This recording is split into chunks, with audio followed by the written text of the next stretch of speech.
Hello everybody, it is me, Vincent, coming to you from home, and finally, the video that a lot of you guys have been waiting for is finally here.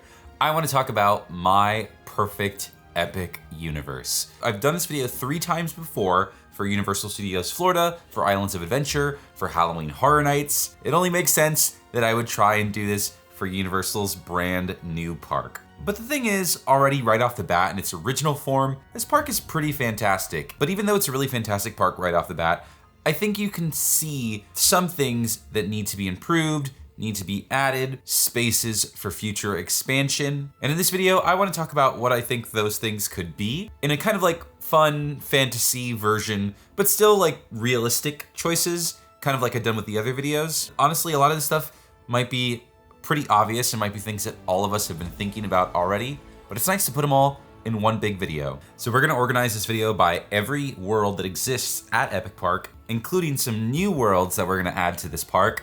Let's go ahead and start with the big one, the thing that ties it all together, Celestial Park. Now, my first suggestion is going to be a very real suggestion, and I think this is in everybody's perfect version of Epic Universe. You already know what it is. Let's say it all together at the count of 3. 1, 2, 3. Shade.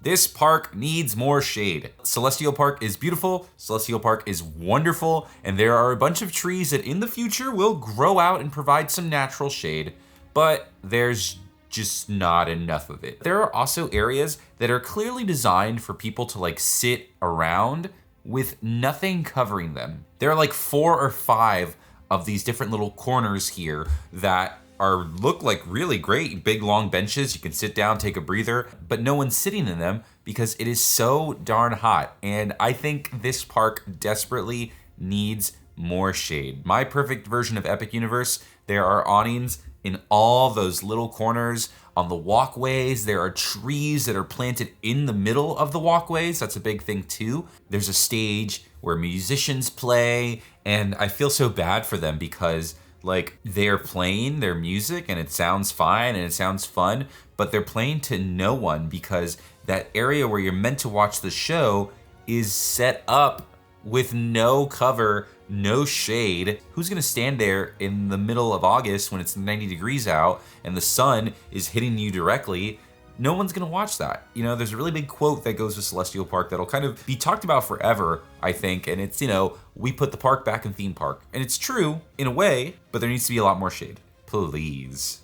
The next one is something that I think would be really, really important for Celestial Park and would really help that area a lot, and that is to strengthen the original story of Celestial Park. Now, remember, Epic Universe is a theme park, right? And what makes a theme park different from an amusement park is the story. Celestial Park is kind of a big deal for Universal because this is the first original land that they have created in a long while, since maybe Port of Entry at Islands of Adventure. And with it being an original land, there is a story. You know, there's a story about how all of these portals were created. There's a story related to Stardust Racers. There's a story involving these big statues that you see here over at Helios and the entrance to the park. All of that is connected and all of that is created by Universal to kind of help Celestial Park feel more alive, like a real place. Unfortunately though, right now, it doesn't really feel like guests are picking up on that as they go through. And right now it just kind of feels like a nice, pleasant area to walk through. I've eaten at a couple of the restaurants and talked to team members in the stores, and they all have things that they say. They all have stories and things that they mention about the restaurants that they're at the stores that they're at. I don't think guests just walking through the park on their own really get that. So I want there to be more ways for guests to understand that Celestial Park is meant to be a real lived-in place. This is supposed to be a society of inventors and creators and artists and things like that. You know, there's a lot of big, important characters in Celestial Park that have helped create a lot of things. Like, fun fact, I had to talk to a team member about this to learn, but did you know that Stardust Racers is meant to be you racing on comets? And this is something that the Celestians, the people who live in Celestial Park, they do for fun. And this whole big thing that you're in is like a spaceport, like where they would send the comets out, and that's how they discovered all the worlds. And you know who helped create that? a guy named Vincent Various. You heard that correctly, Vincent Various. I think someone at Epic Universe is giving me a little wink, a little nod saying, hey buddy, this one's for you. Now, let me ask you this. How the heck is any guest supposed to know that without asking somebody or talking to somebody? If all these characters are super important to the creation of Celestial Park, give them a statue. How cool would it be to have a tall bronze statue of Vincent Various standing proudly in front of Stardust Racers, and then there was a big plaque that said, this gentleman helped create the portals and helped create Stardust Racers. He's one of Celestial Park's finest inventors. Take a little step further, figure out the entertainment situation at Celestial Park, because I think there's a lot of opportunities to create original park entertainment that kind of matches with the story of the park. And those entertainers can serve as storytellers to help tell guests what this place is and what's going on and how people are able to go to these portals to all these different worlds. Also, lean into those characters that people really, really love here at this park. One of those is this guy, Captain Cacao. I don't know if you've ever seen this before, because this stuffed animal has basically been sold out since park open, or during park previews really, and no one has been able to get one of these guys. But this is Captain Cacao. He's an original character created for Celestial Park, and he's kind of taken the world by storm. And even here on his little tag here, you can see he's got some lore as well. A chocolate bear who's Maya the Explorer's navigator. Who's Maya the Explorer? I don't know. Maybe it should be a character in the park. Together, they are constantly scouring the cosmos for new candies and confections to share with Celestial Park. This guy needs to get the Duffy treatment, okay? You need to create a costumed character of Captain Cacao as soon as possible and have him hanging out at the entrance of Celestial Park near his candy shop, because I promise you, people would lose their minds. Bring him to life, Universal. That is a big recommendation for me. And then a really, really big one is kind of a thing going on right now. This park does not have adequate closing hours, and I think that needs to be fixed. I thought the big deal about Epic Universe being built away from all the other spots is that it could be open later and they could run fireworks. And right now the park is opening till 9 o'clock. Sometimes it stays open till 10. It needs to be open till at least 10 o'clock all the time. And I know operationally that is a big task. It requires keeping a whole bunch of staff and running the rides longer and things like that. But anyone who has been to Epic Universe at night knows that this park is beautiful and it needs to be seen at night. It takes on a second life. So keeping it at 10 o'clock minimum will do that. And that'll change with daylight savings. It'll be easier to see the park at night. But right now for the summer also, while it's so hot, I think a lot of people are going to leave the park midday and then come back in the evening, and giving them more hours to do that, I think would be really special. I remember when I first moved here to Orlando in 2014 and 2015, 2016, you could go to Magic Kingdom and it would close at 12 o'clock at night. And Epic Universe needs to be able to do that, okay?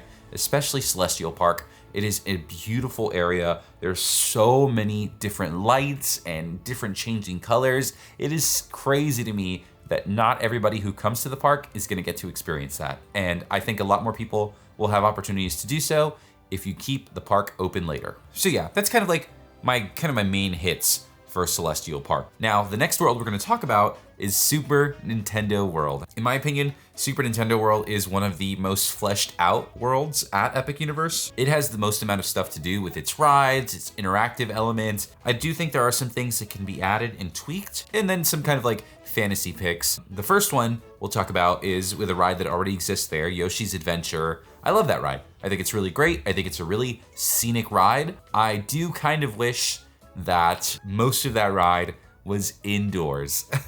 If you have been on Yoshi's Adventure, you know exactly what I'm talking about. As soon as the ride starts, it goes out on a little bridge and you kind of overlook Super Nintendo World, and that's really great. I don't see why that whole second half of the ride can't be indoors. Just cover up that entire Yoshi jungle section and you would have a great ride that people would enjoy riding more frequently because it wasn't outdoors all the time. Also, you could simulate nighttime, you could run some AC in there. I think this park in general needs a lot more indoor experiences. And even though with it having this small outdoor portion, it would still have to close for bad weather. I still think just having a ride that's like mostly indoors, and really the most scenic part is on that bridge. Like, you don't really get to see a lot of Super Nintendo World from the Yoshi Jungle portion of the ride. So just cover it all up, make it indoors, make people happy. I think it's a great idea. Speaking of Yoshi, we've got Mario and Luigi, Princess Peach, Toad, Donkey Kong. Yoshi needs to visit at Super Nintendo World. He needs to be a character that you can meet, and I think that is totally doable. We know Yoshi as a character exists already. At Universal Fan Fest nights, they premiered Yoshi at the park, and they had a green, a blue, and a pink Yoshi that people could meet. Bring that character over to Epic Universe, the biggest Super Nintendo World, right? And you could just have him come out where all of the characters meet, down in that little open area right by the ride. I think Yoshi is a beloved Nintendo character, and I think if you had him in the park,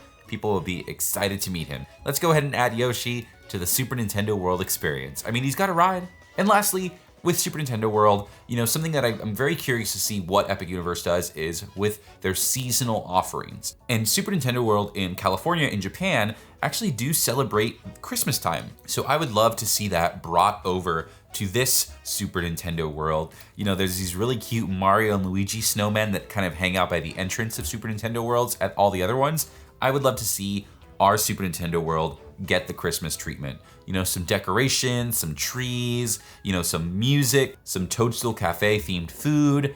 I think they could totally do that. I have some other holiday recommendations for other worlds here at Epic Universe that we'll talk about, but I think as far as Christmas goes, Super Nintendo World would be one of the worlds that celebrates that holiday in the park. I think a lot of people are gonna wanna expand upon Super Nintendo World, and I think that's totally valid, but I am also a big believer of spreading out Super Nintendo World into the 3 different parks, kind of like how Harry Potter is set up. I've talked about it in other Perfect videos. You keep Mario at Epic Universe, you do Zelda over at Islands of Adventure, and you do Pokemon over at Universal Studios. To me, that is an incredibly powerful Triforce right there, and I think that can happen there. And like I said, I think Super Nintendo World at Epic Universe has enough already, and I think with these little small additions that I've suggested, it would help elevate this area from very, very good to amazing, or super, right? Super Mario.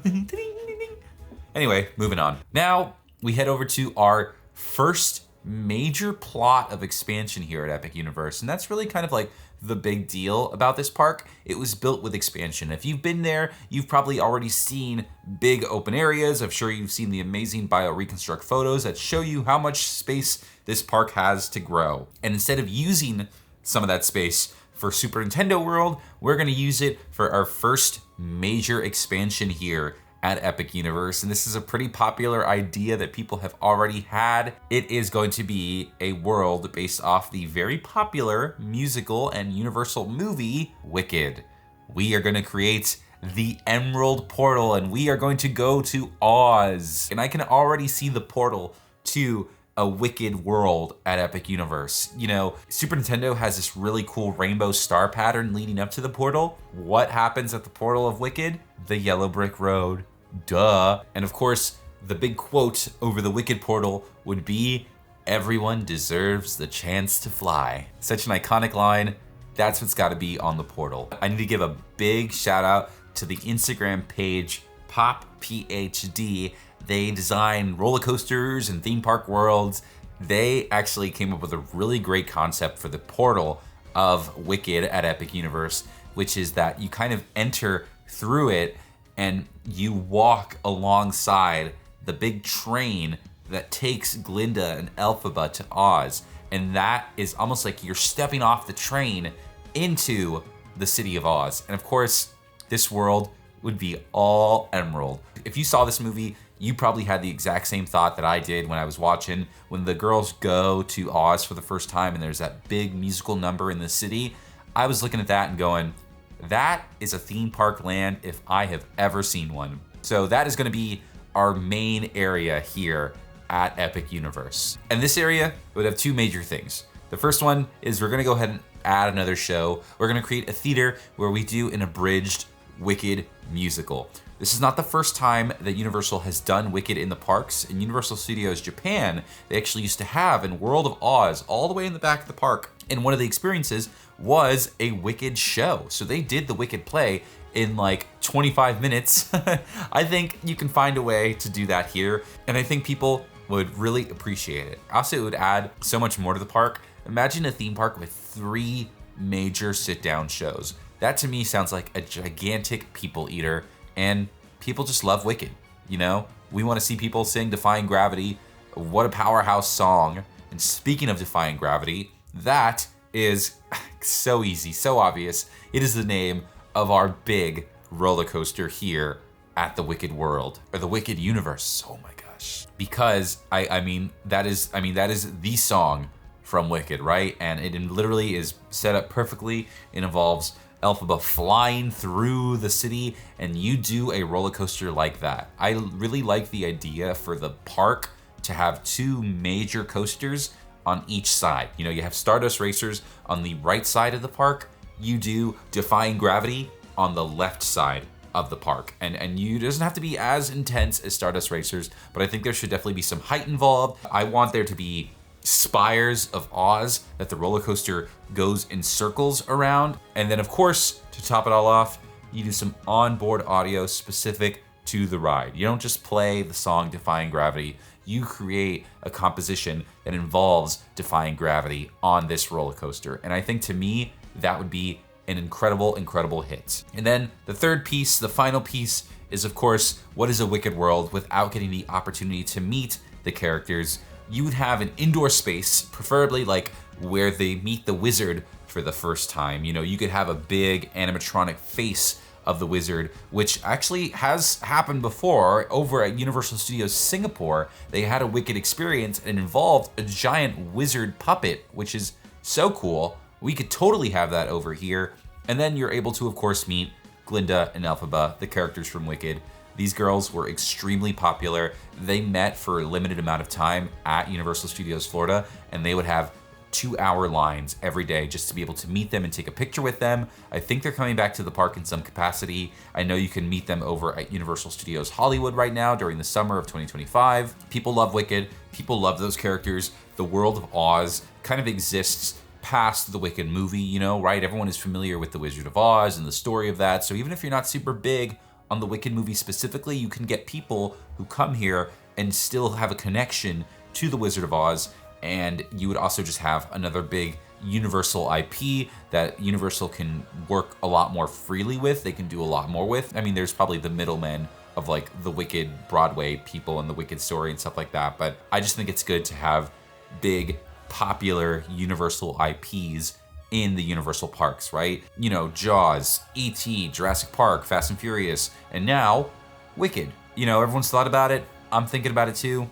We gotta have a Wicked world at Epic Universe. So now we head to the Dark Universe. A land that has a lot of really great experiences. I think this area has the most incredible original story with the Universal monsters. It also happens to have my favorite ride in the park, and honestly, now that I think about it, probably one of the best rides that Universal's ever made, which is Monsters Unchained. But I can say, I think Dark Universe and Darkmoor needs like one more big ride. And this is another idea that other people have brought up as well. In between Burning Blade Tavern and Monsters Unchained is a backstage space that I think you could build a third Dark Universe attraction. I think, like other people have thought as well, that this ride should be based off the creature of the Black Lagoon. And I think what Epic Universe needs is one more boat ride. Let's make this one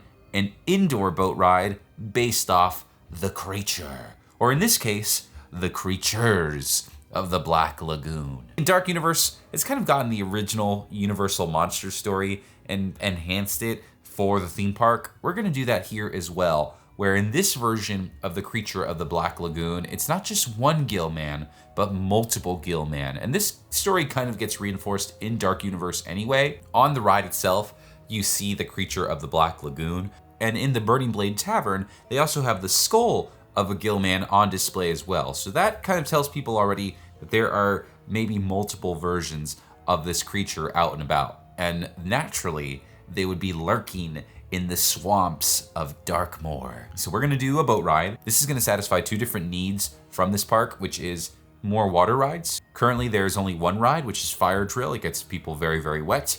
And there's not enough indoor rides. So when the park closes, there's only like 4 things to do right now. This would give us another one of each of those things. And I think there's some really, really cool ride technology that would work very well for it. Over in a park called Futuroscope in France, they actually just opened up a brand new boat ride called Mission Bermudas. And this involves brand new water ride technology from the same people who built Stardust Racers, a group known as Mack Rides. And watching videos of this thing, it is seriously impressive. This is like a simulator roller coaster boat ride all mixed together.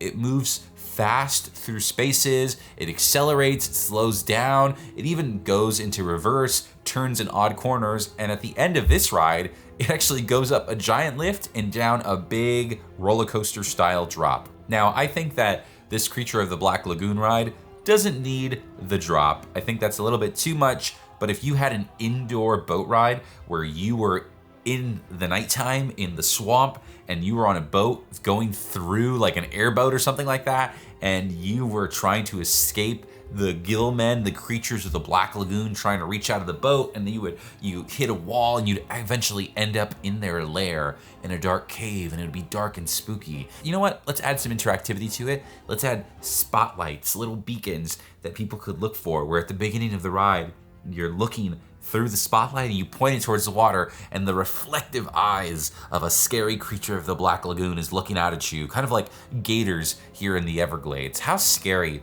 would that be? That would add a really big level of scare to this ride, but also not having it be a roller coaster would also keep it kind of at like a moderate thrill level, you know? I think this is really cool technology, and I can't wait to see some ride involve this here in the United States. So why not have it be our Creature of the Black Lagoon ride, right? And maybe we could introduce some new characters here in Darkmoor with this ride. You know, we've got Victoria Frankenstein, we've got Igor over at Manor. Let's add some new characters. I think all of the stuff that we've seen from Dark Universe has been really fantastic, and I love all the characters here in this world.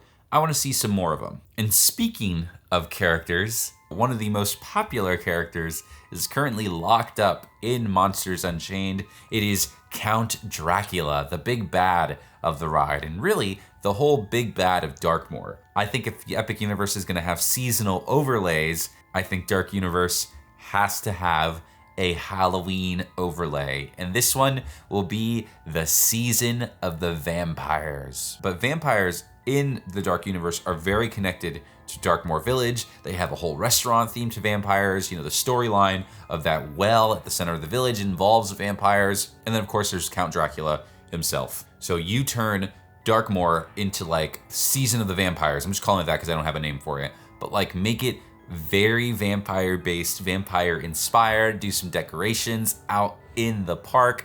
And then, of course, introduce the Count Dracula character to meet during the Halloween season. This would be the only time you would get to meet a character based off Count Dracula. People love the characters of Dark Universe. They already have a really strong fandom attached to them. Let's go ahead and introduce Mr. Dracula to the mix. Find a way to have him meet near or in Das Steakhouse. You know, maybe go around and say, how was your food? I think that character is too cool looking to not be a character that you can meet in the park. So let's bring him out for a seasonal Halloween event at the Dark Universe. Our next world brings us to the Wizarding World of Harry Potter, the Ministry of Magic. Now, this area of the park is kind of interesting because I do think out of all of the Epic Universe worlds, this is the one that feels the most like it's missing something. You have the show in the middle, you have the Battle of the Ministry on the left, and then on the right-hand side, there is nothing. You know, there's a place to get a drink, but it definitely feels like, oh, this is where the other Harry Potter ride needed to be. Whenever the kind of beginning rumors of this park were starting to come out, there was a lot of talk about a Harry Potter virtual reality broom ride that was supposed to be a part of Epic Universe. There is even concept art that was found online showing a flying experience based off of Fantastic Beasts in 1920s Paris. I think that ride idea started to quickly fade away though, once the Fantastic Beasts movies didn't really end up being as successful as maybe Warner Brothers thought they were gonna be. And that's probably a big reason why we time travel to the main Harry Potter timeline and go to the British Ministry of Magic instead of going to the French Ministry of Magic, like the way that would make sense, and have a big ride based off of like Grindelwald or something like that. So what I wanna do is add a second big Harry Potter ride that's not necessarily tied to any specific timeline, right? This ride is gonna take place in the 1920s, but it's not gonna be a Fantastic Beasts ride. It's not gonna really feature characters from those movies. We are going to create an indoor roller coaster based off the Quidditch World Cup. Quidditch is the most popular sport in the Wizarding world. It is such a fun concept that we've kind of gotten a little bit of with Harry Potter and the Forbidden Journey. I think we need to fully flesh this out. I think this has been a pipe dream for a lot of people. Let us do a proper Quidditch roller coaster here at Epic Universe. I do think that here at the Wizarding World of Harry Potter, there's actually enough space to do so.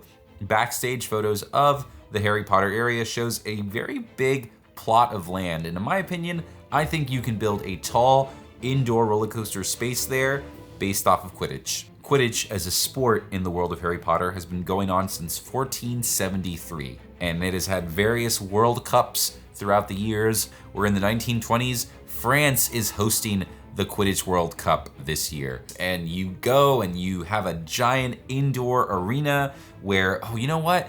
The queue is the bandstand. The queue goes around the length of the Quidditch pitch, and the roller coaster is in the inside, so riders can see people going through the roller coaster. And with that, you can just kind of have it be truly like a big roller coaster indoor experience like that. How unique would that be to be able to just look over the roller coaster as you wait for your turn to ride it? And with that, you just make it a Quidditch game, you know, have the seats resemble brooms in one way or another, and find a way to include onboard audio where you just hear the sport being called. Oh, and then the keeper grabs the snitch, and oh, look out, here comes a bludger. You know, have the roller coaster move based off different cues like that. This would just be an elevated indoor roller coaster that doesn't have to be super intense, you know, doesn't have to be really any big drops or something like that. As you can imagine, flying in a broomstick is probably gonna involve a lot of acceleration. So, you know, this is gonna be a launched-based roller coaster that has little accelerations throughout the ride that allow it to kind of move through the space quickly. The loading station could be the tent where the Quidditch players get ready. You know, you're sitting there and then you kind of have the curtain close and they go, all right, are you ready to begin the game? And then the curtain opens and you hear the roar of the crowd, all the guests waiting in line. And then the roller coaster shoots out and you fly through the Quidditch pitch. How fun would that be? So to me, that is the big thing that Harry Potter land needs. Just one more ride. Let's give it a big indoor roller coaster based off Quidditch. Then we head over to How to Train Your Dragon Isle of Berk. And honestly, for the most part, this area is pretty solid. This world is super fleshed out. There's tons of rides. There's a big show. There's a place to eat. It has tons of characters. I don't really have much to add to Isle of Berk. I think it's pretty fantastic as it is. But if I were to add more stuff to it, I think we could get a little more characters. We already have the twins who roam around, Gobber at his forge, Hiccup and Toothless, Astrid and Stormfly. That's enough as is. Let's go ahead and overload this place with more characters. I want to see Valka, Hiccup's mom, walking around with like a baby dragon puppet with her. I want to see Gothi, the village elder, the old lady. Those are two characters that you could add, and imagine having 5 or 6 characters out at one go in this area. This would breathe so much life into the Isle of Berk, and I think people would love to see it. And with all those characters, I think you can do something that's currently lacking at Epic Universe. You can do a How to Train Your Dragon character breakfast at the Isle of Berk. The thing with these How to Train Your Dragon characters is they are all fantastic. They are amazing, they are so funny, they're so easy to talk to. These characters have become, in my opinion, honestly, a lot more popular than I ever expected them to be.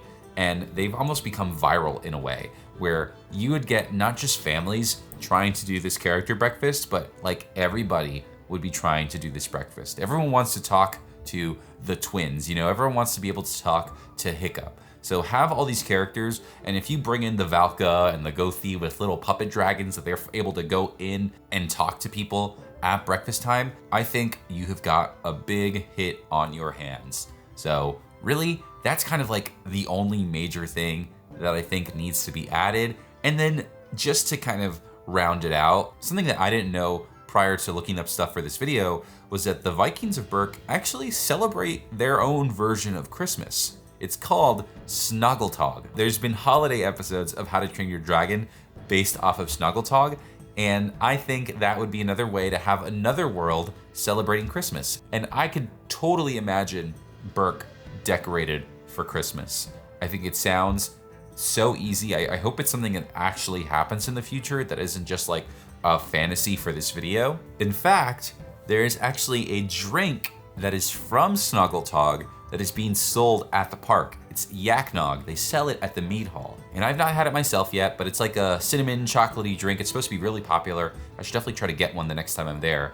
We're already getting our little hints of Snuggletog with Yaknog. So you got the drink already. Let's add the seasonal holiday Christmas overlay with the How to Train Your Dragon land covered in Christmas decorations. How great would that be? And then lastly, my final addition to my perfect epic universe would be another world.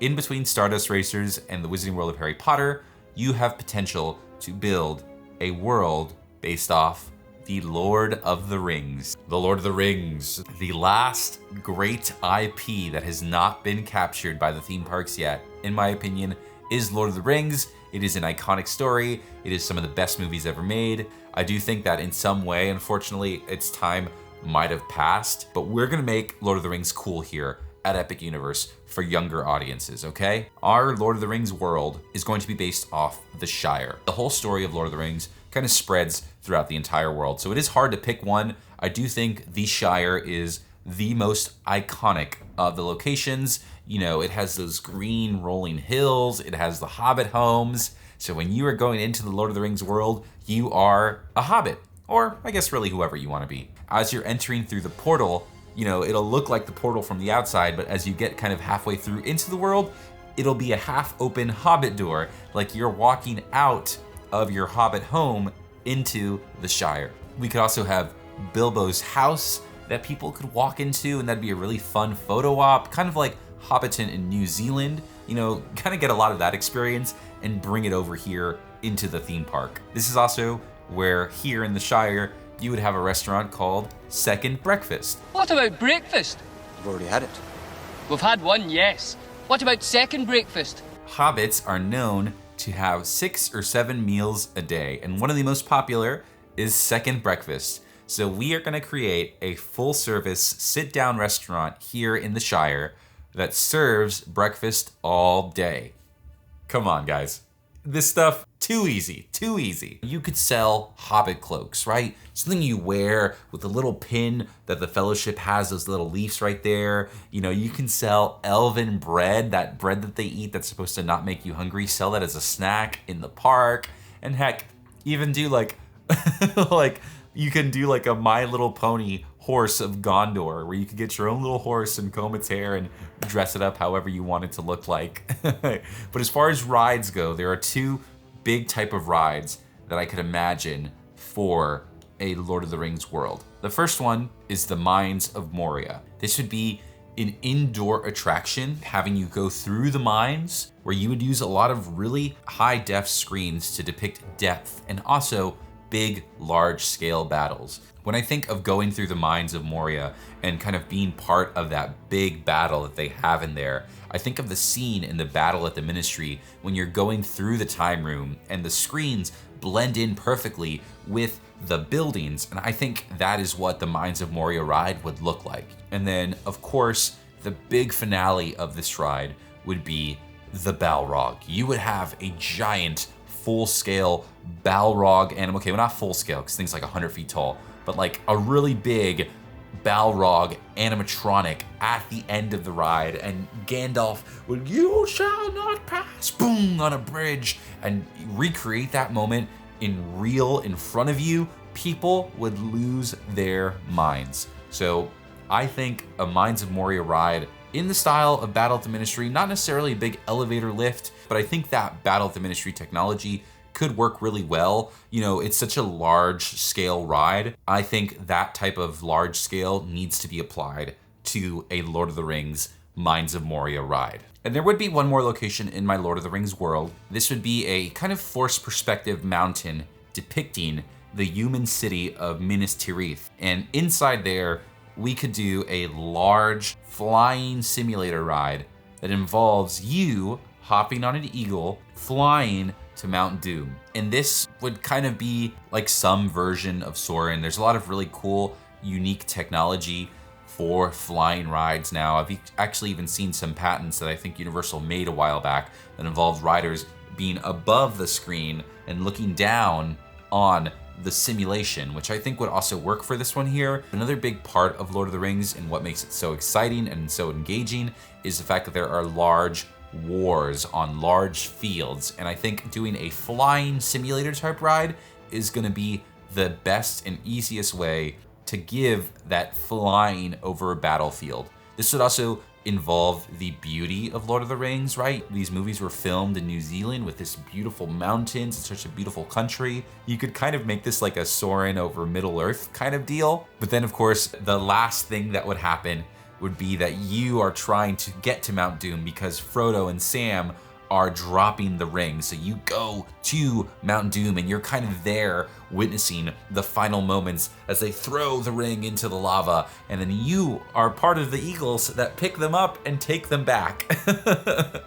That's kind of how I imagine that ride to be. Realistically, Lord of the Rings as an IP is pretty darn hard to pull off. There's so much to do, there's so much to cover. How do you cover it all? It's so fantastical. But I think if Universal was able to find a way to make it all real, I think you would do it in the ways that I suggested here, and you would also be checking off a lot of the boxes on what a Lord of the Rings fan would want to experience and see in a world. But yeah, that, my friends, is kind of what I've got for my perfect epic universe. Thank you guys for watching another perfect video. Woo! I hope you guys enjoyed this. I know you guys have been asking for this for a long time.